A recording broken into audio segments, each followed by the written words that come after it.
Hoy nos vamos a meter de lleno en un drama familiar de los que hacen historia, literalmente. Es el reencuentro de José con sus hermanos en el capítulo 42 del Génesis. Y tenemos un análisis muy, muy detallado que no se queda en la anécdota, sino que va a la psicología, a las motivaciones ocultas. La idea es desentrañar cómo una crisis, una hambruna tremenda en Canaán, acaba forzando a una familia a mirar de frente una traición de hace 20 años. Y es que es fascinante porque el relato parece un mecanismo de relojería, ¿no? Cada pieza, desde esa dureza de José, que parece casi cruel, hasta el pánico absoluto de los hermanos, todo tiene una función. Lo que vamos a ver es cómo esos eventos, que para ellos son un caos, en realidad parecen responder a un propósito que son incapaces de ver. Es un juego de percepciones brutal. La historia arranca con una imagen muy potente. Hay una hambruna terrible en Canaán. Y los hijos de Jacob están ahí de brazos cruzados como paralizados. Y el padre les suelta una pregunta que es un latigazo. ¿Por qué os estáis mirando? O sea, una llamada a la acción en toda regla. Les dice, moveos, id a Egipto, que es el único sitio donde se oye que hay grano. Fíjate que en esa pregunta ya está todo el drama. Llevan años sin mirarse, sin hablar de lo de José. Y ahora se miran, pero por inacción. Y el análisis que manejamos destaca un detalle que a lo mejor se nos pasa. ¿Cuál? Que van los 10 hermanos, en persona. Ah, claro. No envían a un criado, no. Esto subraya que la cosa es grave. Es una misión de supervivencia. Y ellos son los responsables. Pero Jacob se queda con uno, con Benjamín, el pequeño. El nuevo favorito, claro, después de lo de José. El único que le queda de su mujer, Raquel. El miedo a perderlo es superior a todo. Y aquí el comentario que leíamos mete una perspectiva muy interesante. Nos recuerda que no es la primera vez que los patriarcas pasan hambre en la tierra prometida. ¿Es verdad? Le pasó a Abraham, a Isaac y ahora a Jacob. Y esto no se ve como un fallo de la promesa de Dios, sino como una prueba de fe, una lección para que aprendan a confiar en algo más allá de lo material, de la tierra, para que busquen, dice el texto, una patria celestial. Y además establece un principio, casi global. La abundancia de Egipto está ahí para socorrer la necesidad de Canaán. Hay como un plan mayor. Y entonces llegan a Egipto. Y ahí se produce la escena, el momento que lo cambia todo. Los llevan ante el gobernador, el segundo hombre más poderoso del reino, que resulta que es José. Y ellos, sin tener ni idea, se inclinaron a él rostro a tierra. Es que la imagen es tremenda. Es el cumplimiento literal, casi una fotografía, de aquel sueño de José. El de las gavillas. El de las gavillas, exacto. El sueño por el que le odiaron, el que les llevó a venderlo. Y ahora, 20 años después, sin saberlo, lo están representando. El análisis lo dice con una frase buenísima. Así, sus gavillas vacías rindieron homenaje a la gavilla llena de su hermano. La ironía es total. José los reconoce, al instante. Y aquí es donde la historia se pone oscura. Porque en lugar de un «hermanos, soy yo», lo que reciben es una acusación helada. «Espías sois». Tuvo que ser un mazazo. Total. Y fíjate en su reacción. Sumisión absoluta. «No, señor nuestro, tus siervos nunca fueron espías». El contraste es brutal con la última vez que los vimos con José, cuando se reían de él. Ahí viene el soñador, decían. Exacto. Y ahora ese soñador es señor nuestro. Han pasado de la arrogancia al servilismo más absoluto. Todo el poder ha cambiado de manos. Pero a ver, la reacción de José. A primera vista, parece venganza pura y dura, ¿no? O sea, después de 20 años, los tiene ahí, a su merced, vulnerables. Lo normal sería querer desquitarse. Parece, sí, desde luego. Sería la reacción más humana, más lógica. Pero lo increíble del análisis es que descarta por completo la venganza. Sostiene que lo de José es un acto casi quirúrgico, una especie de terapia de choque. No es ira, es una estrategia calculada. ¿Una estrategia?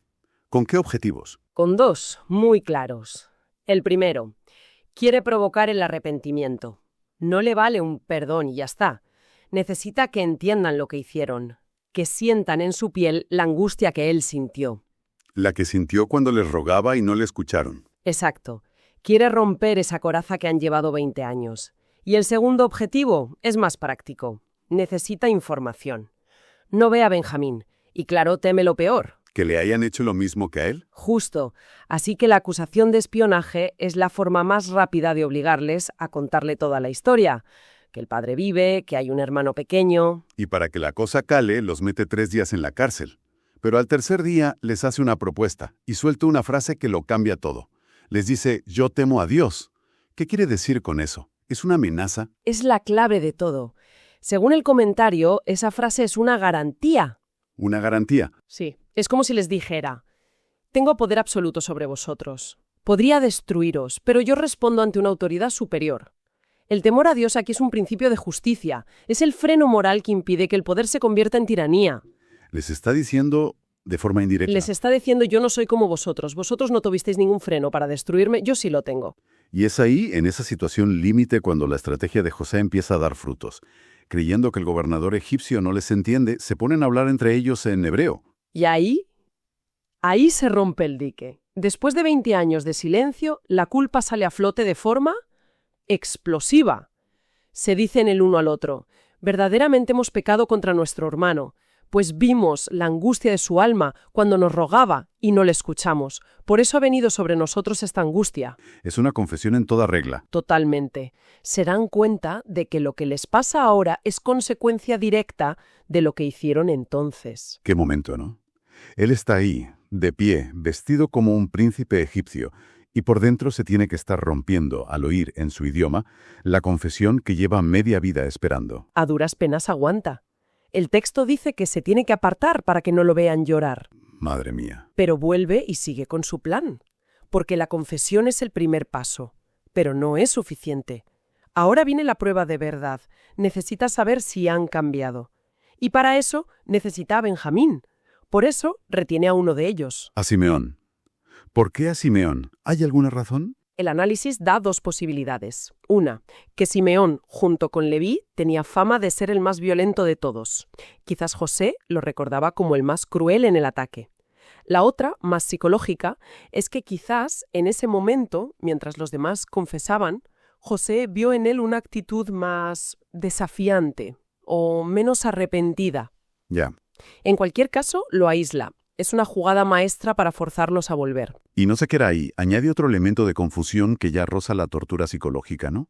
Les da el grano, sí, pero ordena que les devuelvan el dinero en secreto, metido en los sacos. Es una genialidad, porque un gesto que sería de amabilidad, Regalarles la comida. claro, en su estado mental se convierte en la prueba definitiva de que hay una trampa. Claro, porque cuando uno de ellos en el camino abre el saco y ve la plata, el pánico es total. No piensan, qué majo el gobernador. Piensan, nos la han liado. Oh, increíble. La mala conciencia funciona como un filtro que lo deforma todo. Un acto de generosidad se convierte en sus cabezas en una trampa siniestra. Su lógica es, esto es un complot para acusarnos de robo y esclavizarnos. El miedo y la culpa les impiden por completo reconocer la gracia cuando la tienen delante. Bueno, llegan por fin a Canaán y le cuentan al padre la versión de los hechos, que ya es terrible. Acusados de espía, Simeón preso y la exigencia de llevar a Benjamín.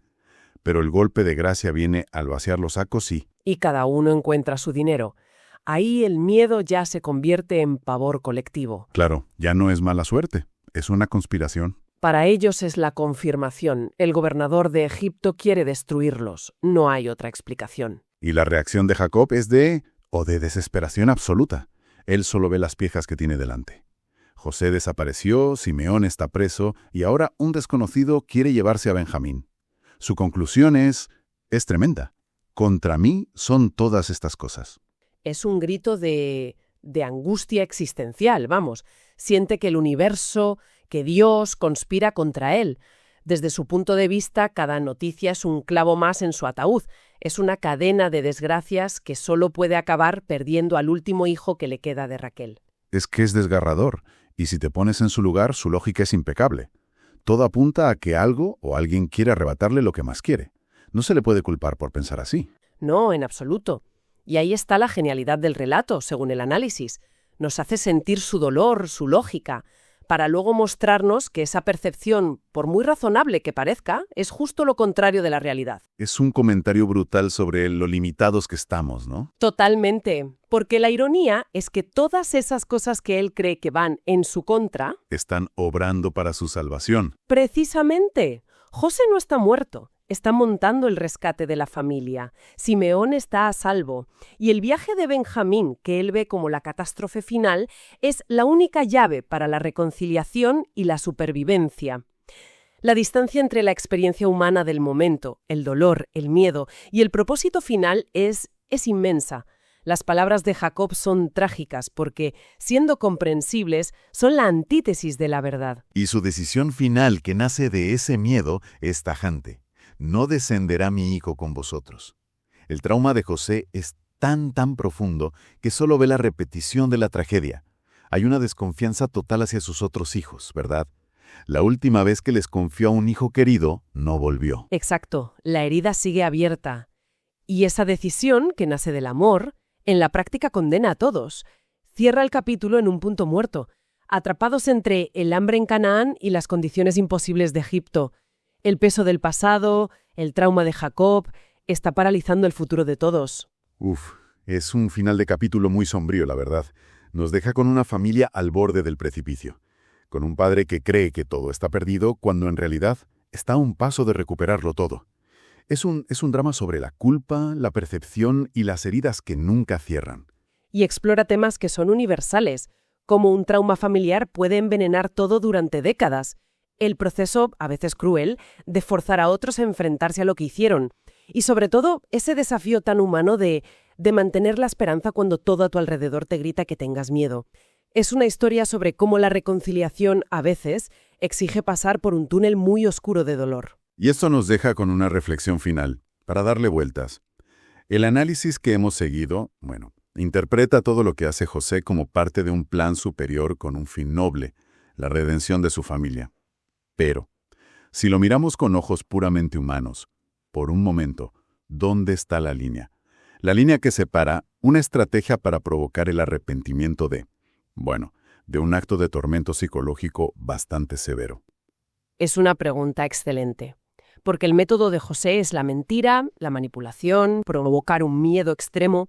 Lo que queda flotando es la ética de todo esto. Incluso si sus intenciones eran buenas y el resultado fue positivo, el fin justifica estos medios tan angustiosos. ¿O hay algo profundamente inquietante en cómo José usa su poder para jugar con las mentes de sus hermanos?